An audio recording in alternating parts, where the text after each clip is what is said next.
Well, hello there. I didn't see you come in. Make yourself at home. Have a drink. While I give some attention to some underappreciated characters and storylines that I personally love.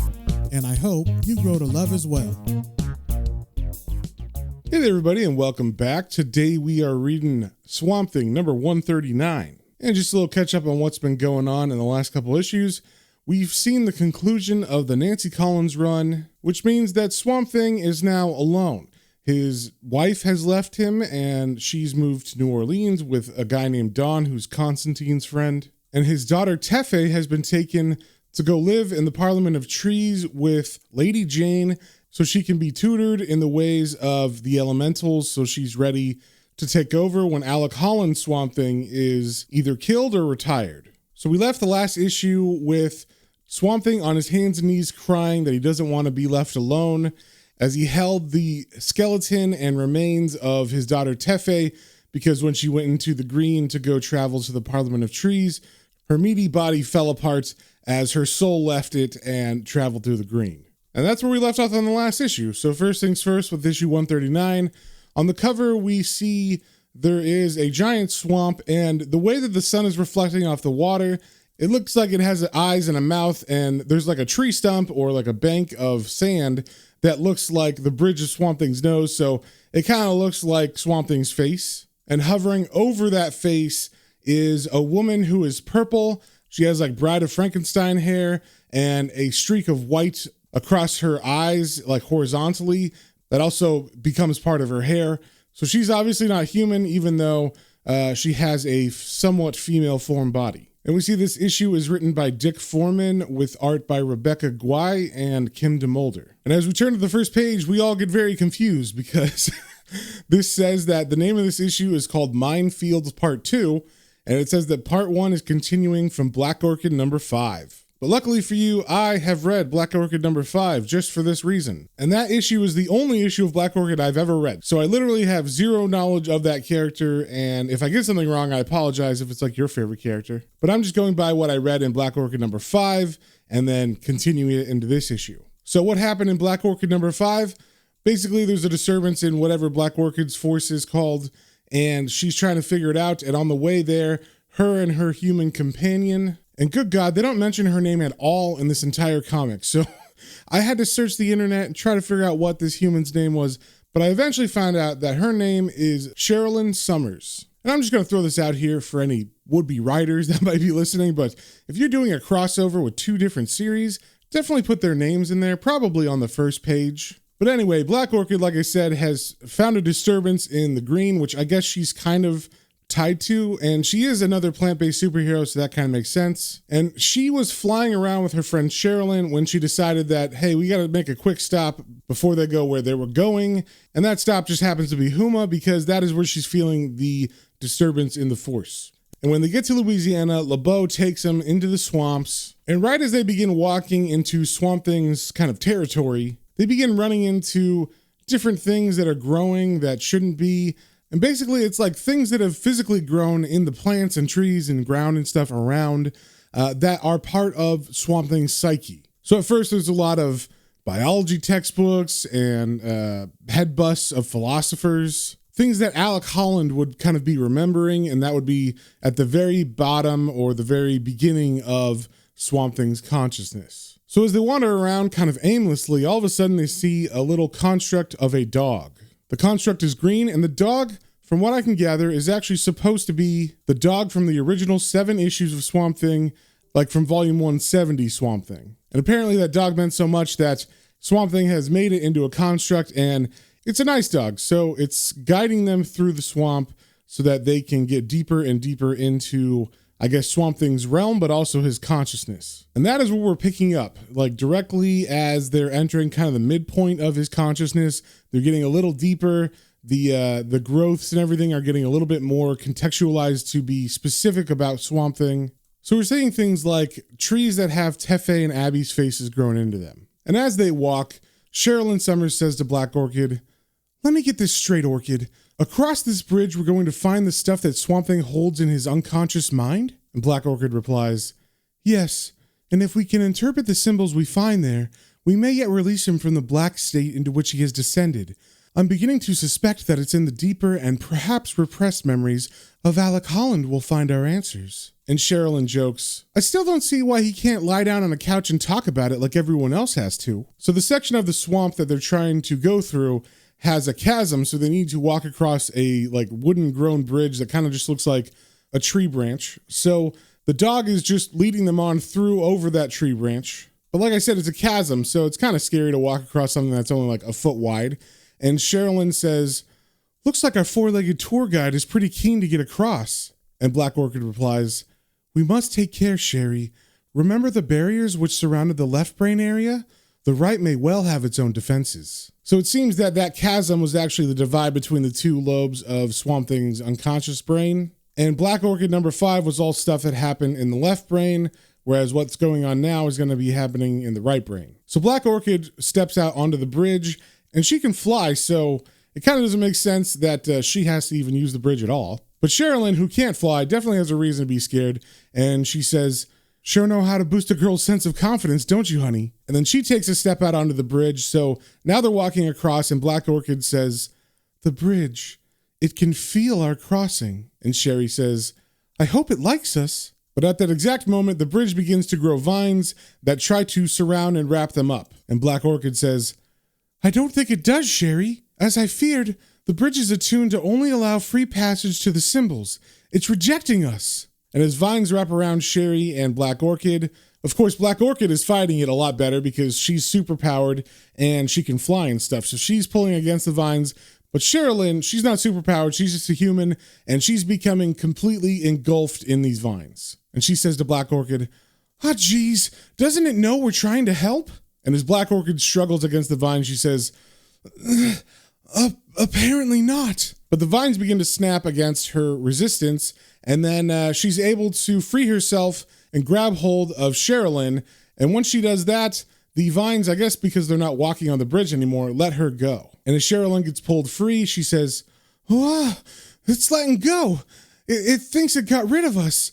Pretty dumb bridge, huh? But then as she says that, the vines, I guess, notice her because she's talking, and it tries to reach out again, and she just misses it because Black Orchid brings her much higher into the air. And then Black Orchid brings Sherilyn to a clearing on the ground on the side that they were going in the right brain, and as she lets Sherilyn down, Sherilyn says, oh God, my arms feel like they're going to snap right out of their sockets. And as they land on the ground, she begins to rub her shoulders and says, now what? And Black Orchid answers her, another path ahead of us. So they begin to walk towards the path, and as they're walking through it, it's literally like a dirt road that's cut in between all the foliage and growth and everything. And as Sherilyn looks around, she's noticing there's a lot of the same kind of things over here, like growths on trees that are of things that impacted Alec Holland's life. Like we see a construct growth of Frankenstein and the Bride of Frankenstein.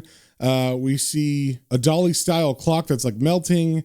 I believe there's a construct of Leonardo da Vinci and also the statue of Venus, the one with no arms. So I guess it's all just stuff that's still in Swamp Thing's mind. So as they walk, Sherilyn says, this don't seem so different to what we just came through across the river. And Black Orchid answers, the circuitry is the same on either side of the brain, but at the terminals, things may well be different. It's like an art gallery, images that had a deep resonance for Alec Holland that moved him on levels he may never have understood. And Sherilyn asks, and you think because Swamp Thing's mind is modeled on this Holland guy's, it might have picked up a few of his complexes? And Black Orchid answers, yes, we must look for signs that point to them. And then Sherilyn jokes, wish I'd brought a camera.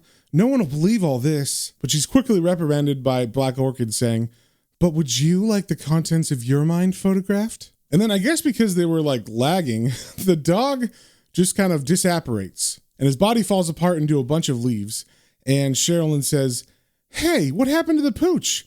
We haven't seen him since that bridge attacked us. And as Black Orchid looks around the area, she says, I don't know. Perhaps there is something we have been left to discover here. And Sherilyn doesn't really care about any of this stuff. So she says to Black Orchid, well, you're doing the analyzing, honey. Me? I just think it's kind of nice, peaceful. In fact, I can take a nap here, no problem. And then she stretches her arms up like she's gonna get ready to take a nap. And Black Orchid looks around and realizes, yeah, this is kind of a calming place. And she says to Sherilyn, yes, a refuge. Somewhere to lay down the burden of responsibility. And then her and Sherilyn both sit down on the grass, and Sherilyn closes her eyes and leans against a tree. And Black Orchid continues, Holland must have found that in art, a tranquility, a replacement for something he felt he'd lost. And as Sherilyn begins to doze, she answers, like how I used to go to the flower gardens where I met you.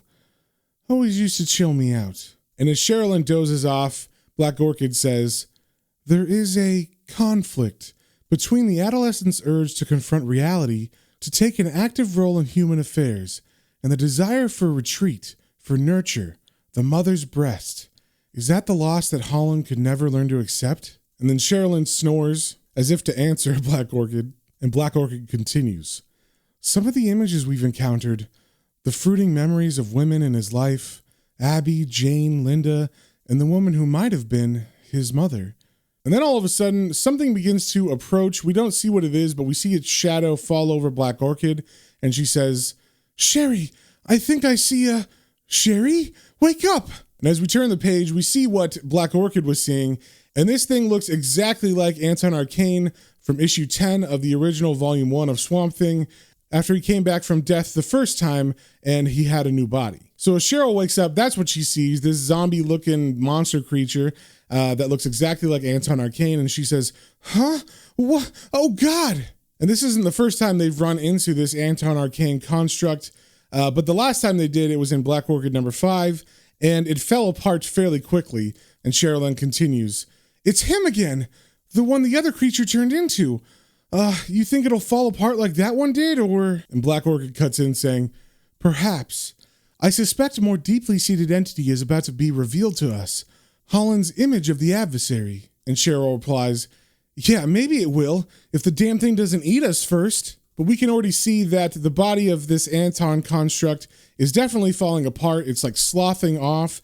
And we can see there is a human shape underneath all this dead skin. And Sherilyn says, it's changing. And Black Orchid replies, another face is revealed. And I'm not going to lie, I have no idea what this face is. It is a white man who's kind of older, and he's got a mustache. But apparently it doesn't matter because that human form just begins to rot immediately as well.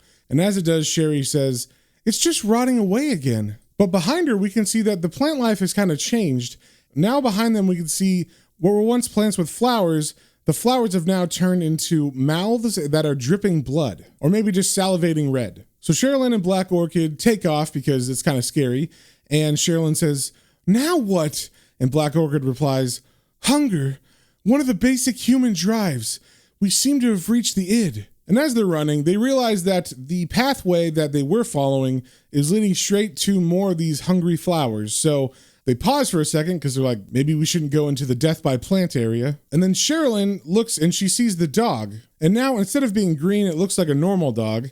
And it seems to be trying to guide them over into a different area. And as they begin to follow it, Black Orchid notices the dog and says, the dog may now be an older memory, a pet from Holland's childhood? And Sherilyn sarcastically says, yeah?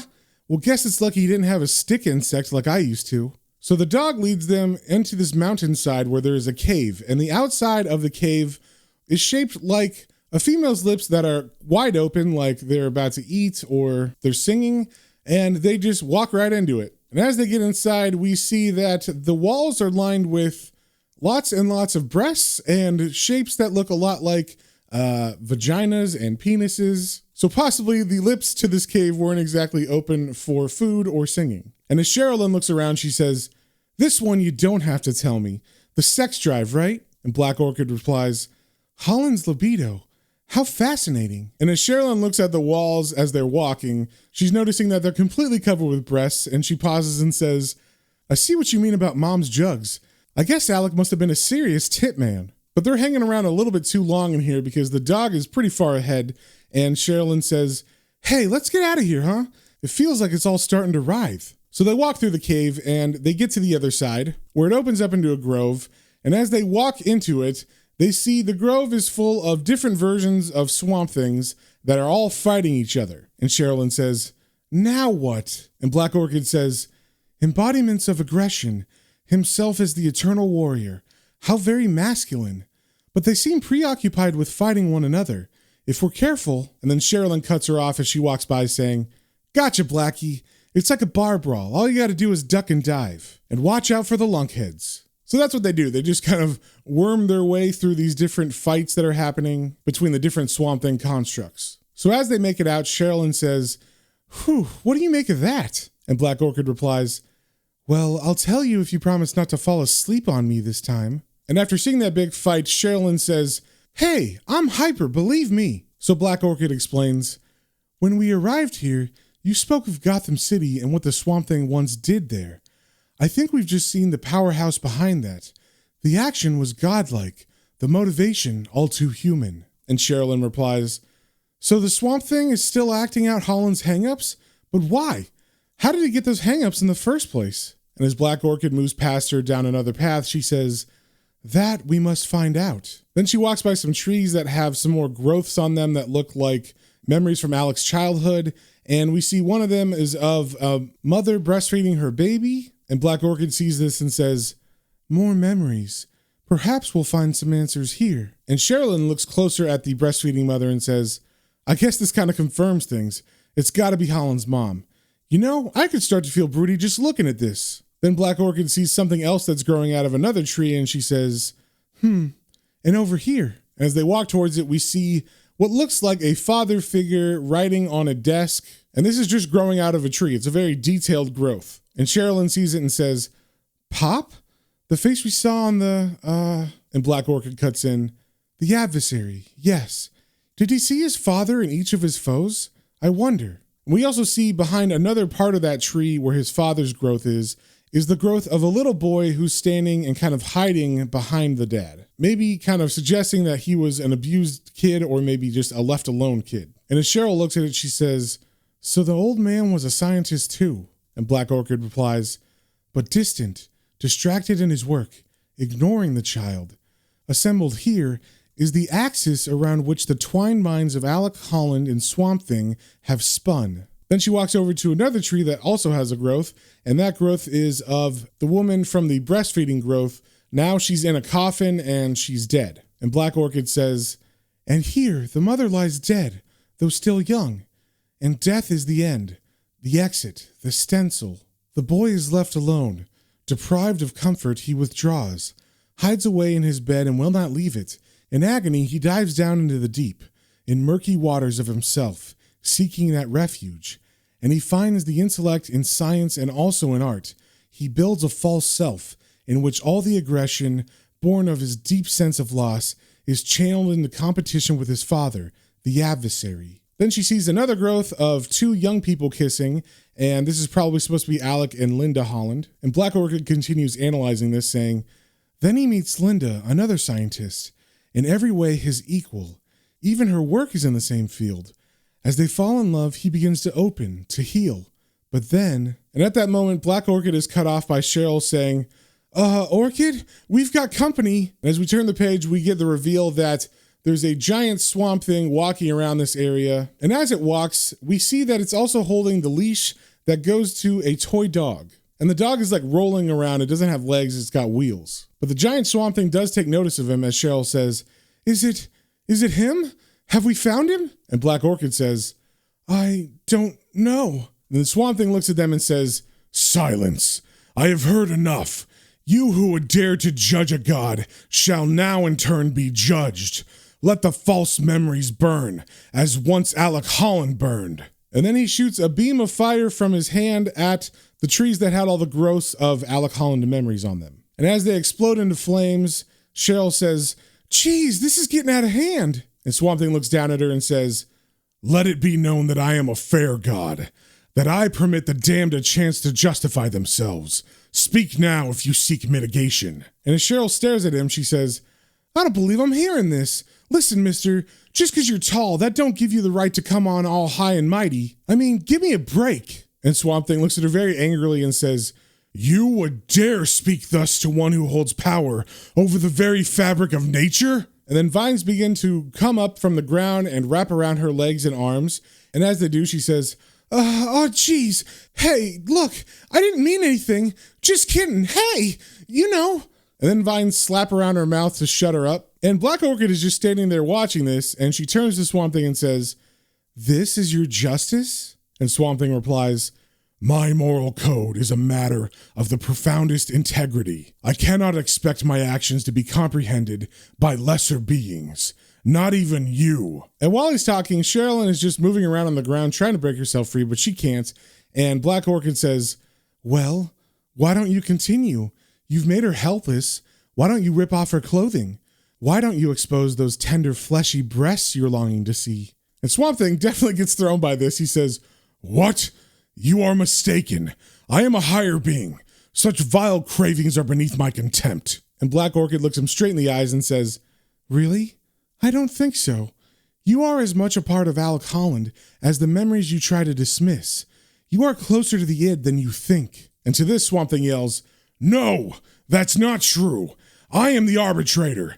I am the leveler. I am the guardian of the moral code. I stand for truth and justice and for freedom." And to that, Black Orchid points to the bound Sherilyn on the ground and says, "Freedom?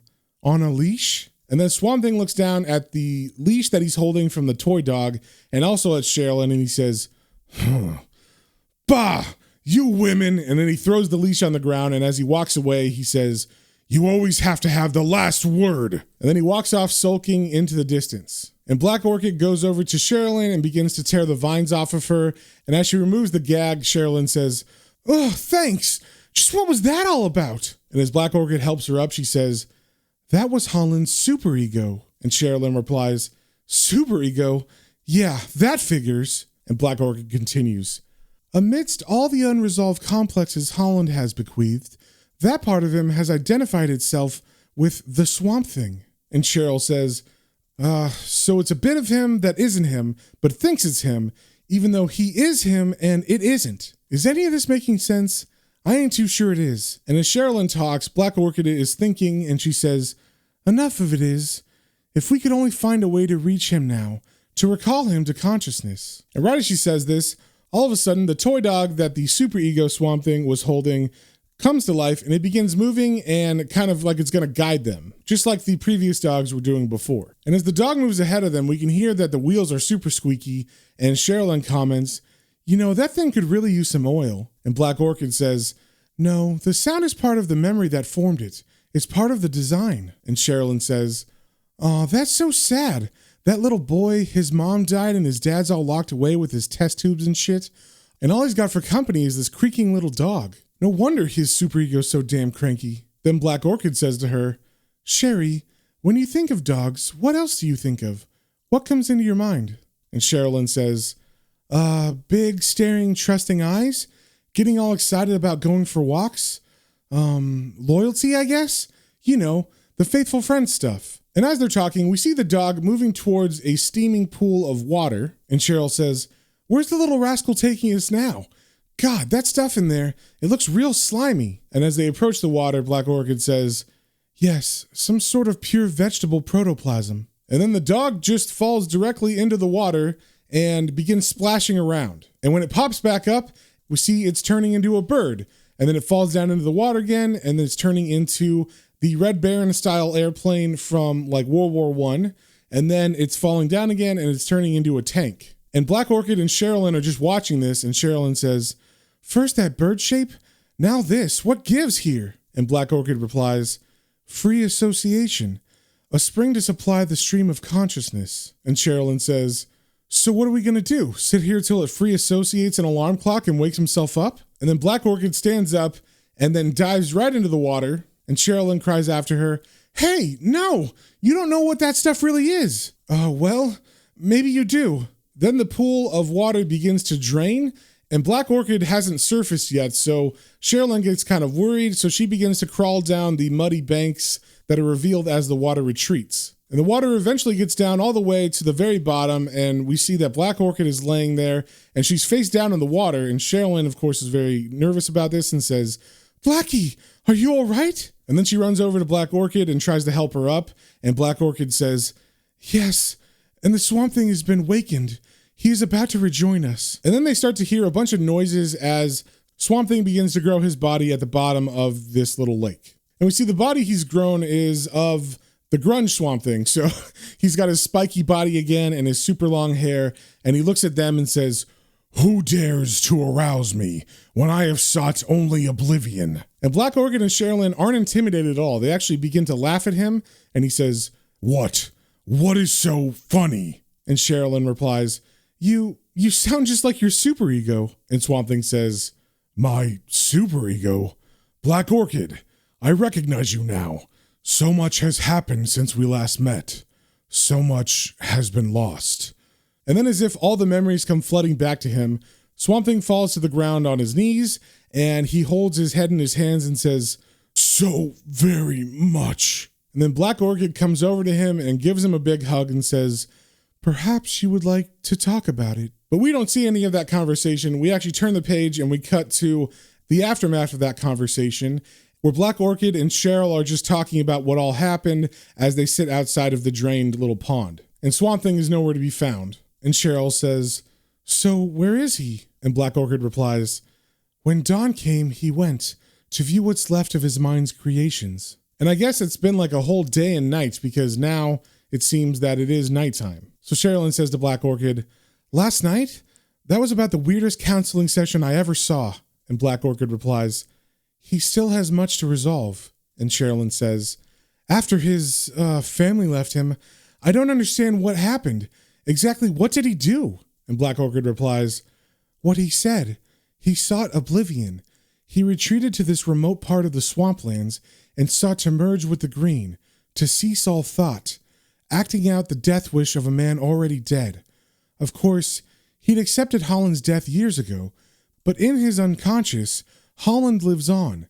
The trauma of losing Linda at a time when he might otherwise have resolved his parent-related complexes, this left a legacy that for a while became a landscape." And I guess satisfied with this explanation, Sherilyn says, "We better get going." And Black Orchid replies, "Yes, Monsieur LeBeau will be returning soon." And they're talking about the Cajun man LeBeau, who we've seen multiple times in this Swamp Thing run. So they walk back to where LeBeau was supposed to rendezvous with them, and Sherilyn sees him and says, "Here he comes. Good as his word, whatever it was." And Black Orchid says, "He's a special man, Sherry.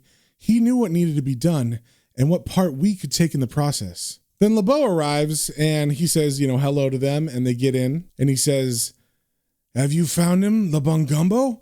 You have make him well?" And Black Orchid replies, "Only he can do that, but we have done what we can.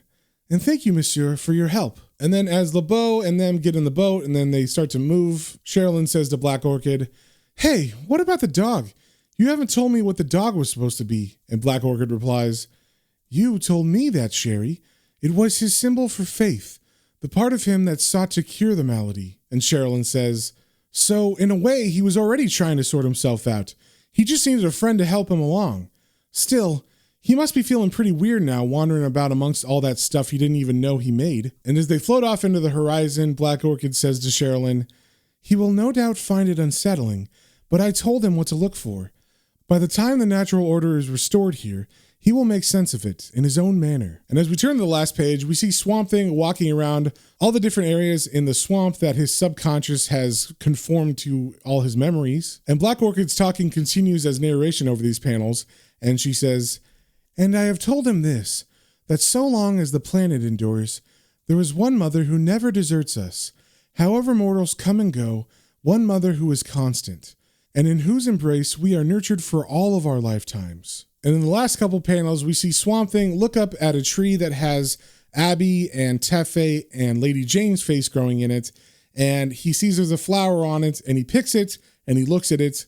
And that, my friends, is the end of this very weird issue. I actually debated reading it and maybe just telling you about it instead, but it seemed like this was going to be important somewhat, because we did learn a little bit about Alec Holland's history and his family life and stuff like that, and also how Swamp Thing was able to break free of him wanting to just disappear. So we'll have to see how this picks up in the next issue, which also starts the new creative team of writers Grant Morrison and Mark Miller and the artist Phil Hester. And I'm super excited to dig into that stuff because I've never read it, but we're actually going to read issue 140 in 2 weeks, because next week I found out that there was an issue of something called Vertigo Jam, which was like an anthology book that spanned all of the different Vertigo titles.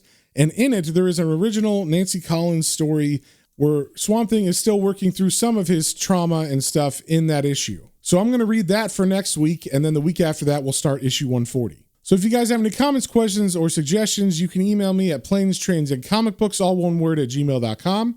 And until next time, remember to stay swampy.